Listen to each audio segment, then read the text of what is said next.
Hey everybody, welcome back to Moving Forward. I'm so sorry I'm late today.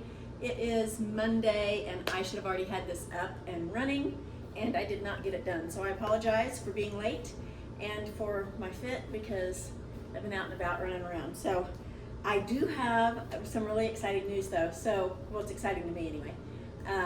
I had 3 sermons yesterday on Sunday that I listened to, and 2 of them not only spoke on the same subject, they used the same scripture. And so that was really cool to me. So one was at my home church at Pilgrim in Phoenix, and the other one was at the Potter's House.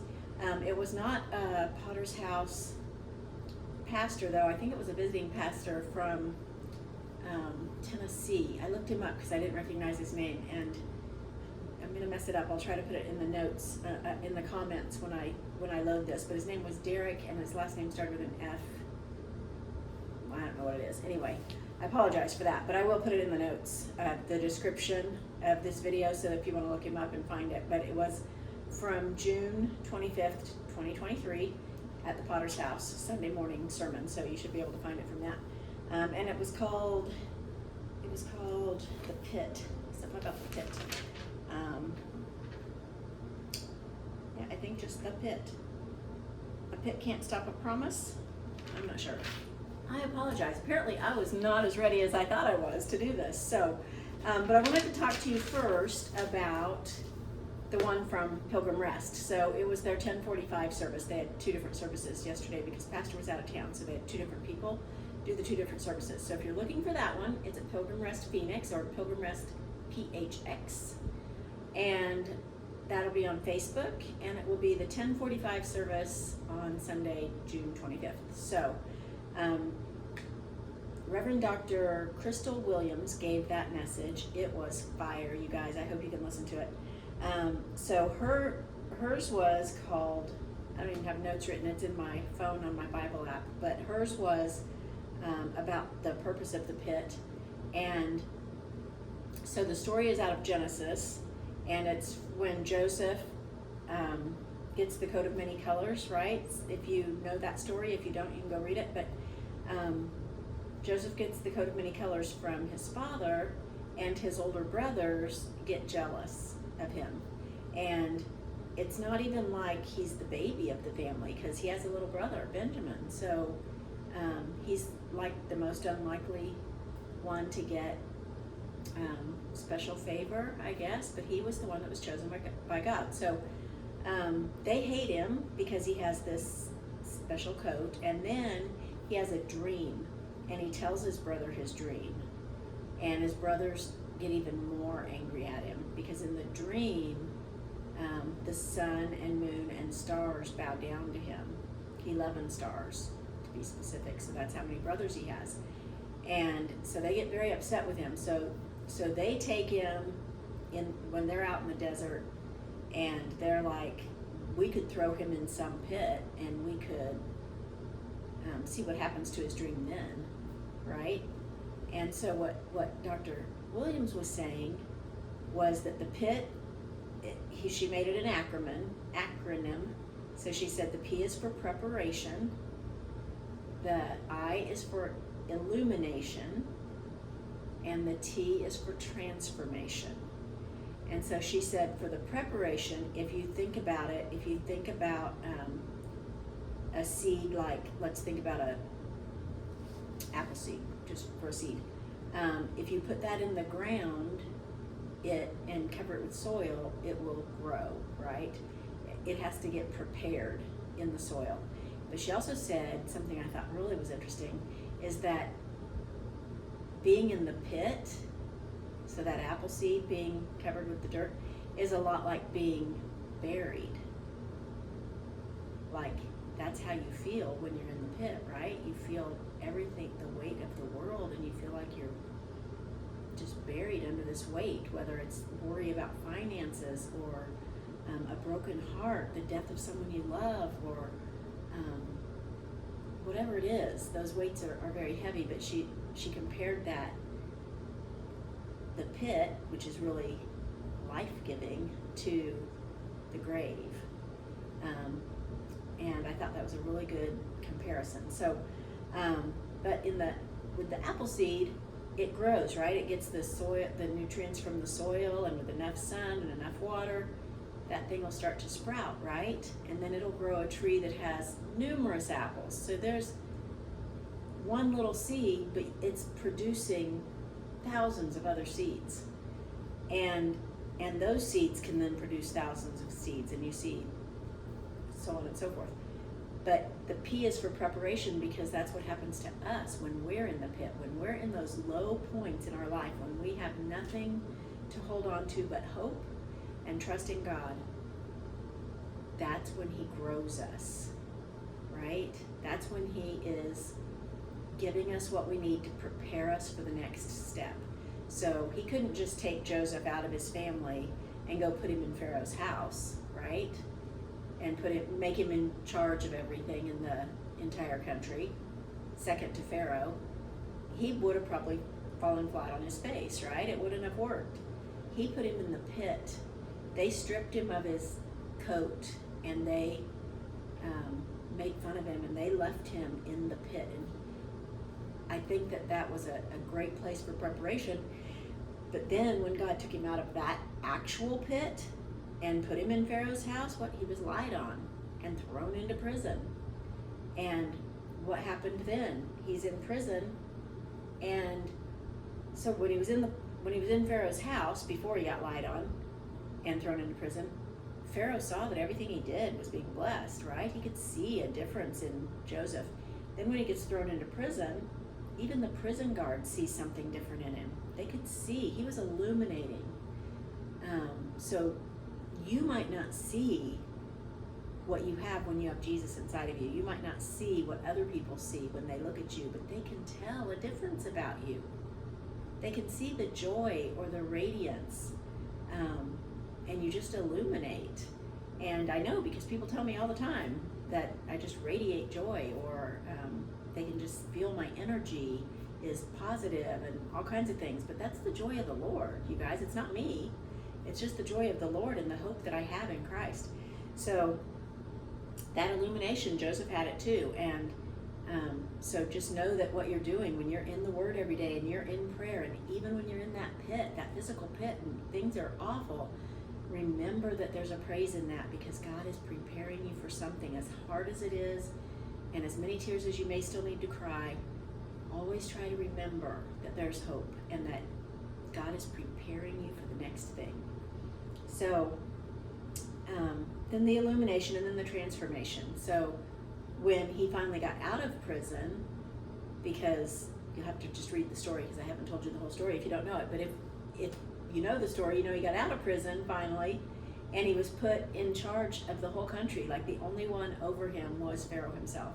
He was second in command, and given, rings on his fingers and sandals and fancy clothes and all the things, and a chariot and everything. So he was very smart, very intelligent, but very much relied on God. And so that was phenomenal. That service was really great. She did it way much better than I did, so please go back and listen to it. But then I listened last night to the potter's house, and when he said that his was on the pit in Genesis chapter 37, I just was, wow, I gotta listen to this. So he was saying a pit can't stop a promise. He said, the brothers said, we'll throw him into some pit. Like, they didn't have one picked out. We'll just throw him into some pit, some random pit, and then we'll see what happens to his coat of many colors. Then we'll see. So he was saying that they threw a challenge to God. We're going to throw him in the pit and take his coat. Now let's see what you're going to do with him.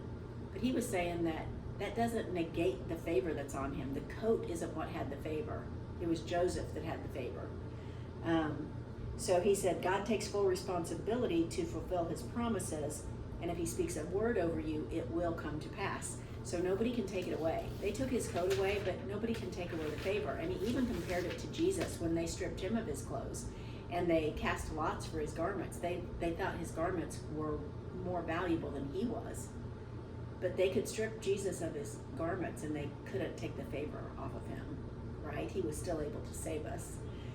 The garment didn't have anything to do with it. So he said between the promise and the fulfillment of the promise is the space. So the space in between when God tells you what the promise is and when the promise comes to fruition, that's the pit. That's the pit. That tension that you have to go through to get there. So, hello, that's where I am right now. So he says the favor of God can be a blender. It stirs you up, it shakes you up. You go through unusual difficulties, but God's favor is on you and it fits perfectly and nobody else can wear it. You're the only one that can wear it. He purposed you for it. So only you can fulfill the purpose that God created you for. So he said there's more in you than what people perceive, and God chose you, not because you were perfect, but because you were purposed. So he said some things we do to ourselves. We make poor choices or poor decisions, and we self-sabotage. And so sometimes the pit you're in is the one that you put yourself in.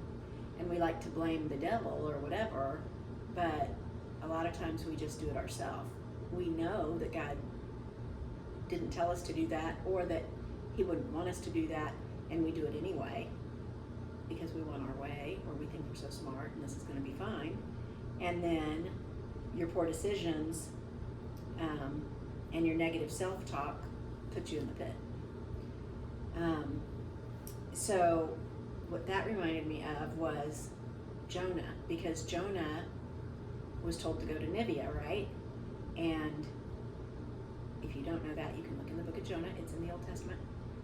But he was told to go to Nineveh, but he didn't want to go. He did not want to go, and so he got on a ship and headed to Tarsus, right? And what happened? Big old huge storm, and they had to throw things overboard trying to save their lives. And finally they're like, whose fault is this? And they drew lots, and it fell on Jonah because it was his fault. And Jonah said, throw me overboard. Quit throwing everything else overboard. Throw me. I'm the reason you're about to die in the storm, so I should be the only one to die. It's pretty brave, isn't it? He took responsibility. So they throw him over, but God had a purpose for him, right? So God sends this big fish to swallow him up, and he's in there for 3 days. Could you imagine? It had to be pitch black and in the guts of a fish. Anyway, 3 days later, he spits him out onto dry ground, right? So the fish vomits. Jonah comes out, and guess where he is? He's in Nineveh, because that's where God wanted him to begin with. And he did agree then to go and tell the Ninevites that plan of salvation, start living right, and wasn't the plan of salvation. Jesus wasn't here yet, but it was, you gotta follow God. You gotta do the right thing, and so that they could find the true God. And he didn't want to do it because he knew they would, and then they'd be forgiven, and that made him mad. So he didn't like that plan. But that was God's plan. And my point of all that rambling is to say that God's going to get you where he wants you to go. But if you don't do it like he says, it's going to take longer than it should, and it's going to be more difficult than it should be. So had Jonah just gone, he wouldn't have been in a storm. He wouldn't have had the fear of being thrown overboard. He wouldn't have got swallowed by a fish, and had to spend 3 days in the belly of a fish getting right with God and wrestling that whole thing out with God before he finally said, fine, I'll do it. So he got there, but he took the hard road, and that's what we do to ourselves. We self-sabotage because we're not doing what God tells us to do. So that happens. I've done it, you guys. That's why I'm in a pit right now. I did something. It wasn't a horrible thing, but I knew that he wasn't wanting me to do that thing, and I did it anyway because I thought, that's not really him. That's just my negative self-talk in the back of my head or whatever. But in my gut, I knew better. And then it didn't end well because I wasn't supposed to do it. So just pay attention. And he will get me back on the right road. He already has, but I'm just saying, it happens to all of us, so I'm just being real talk. But if you have a dream from God, nobody can kill it, and it's what God called you for, so you better better be ready, and you better just follow him. And hold on, because sometimes it seems like you're retreating, like maybe instead of climbing up the ladder, you're climbing down the ladder, or maybe, I'm out of time, you guys, I'll try and hurry.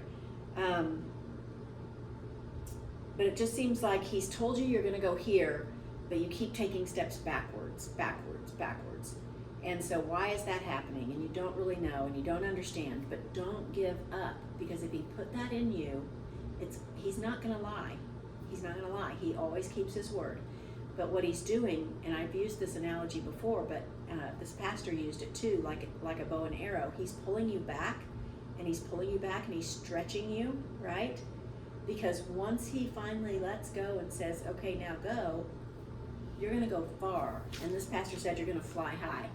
So he said, right here where you are, in this place, in this city, in this church, in this position, God's going to cause you to be fruitful. So you can say that mantra out loud to yourself. In this city, in this church, in this place, in this position, God is going to cause me to be fruitful. So the further back he pulls you, the further you're going to fly, and he has a purpose, and he's going to take you to great heights. So he said, when you're nursing a broken heart, this was interesting. He said, if you're nursing a broken heart longer than you thought you would, help is coming. And if you're hurting on your job, things aren't going well at your work, and it's been going on longer than you think it should, help is coming. And he said you can't go to the person that hurt you to look for the help. So I thought that was interesting too. He said you got to trust God to turn it around. Stop going back to the people who hurt you. Help is coming from unusual places.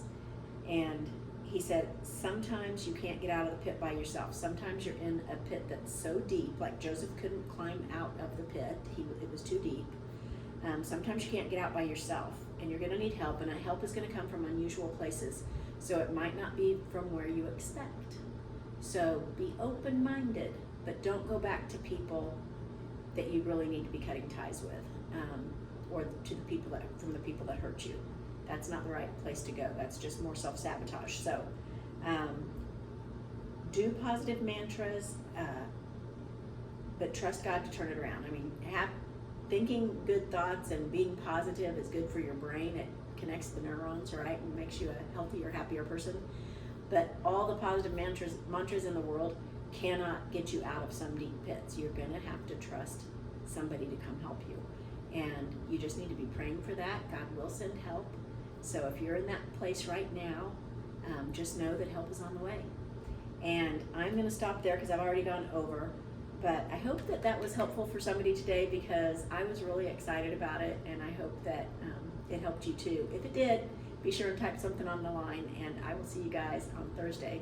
Bye.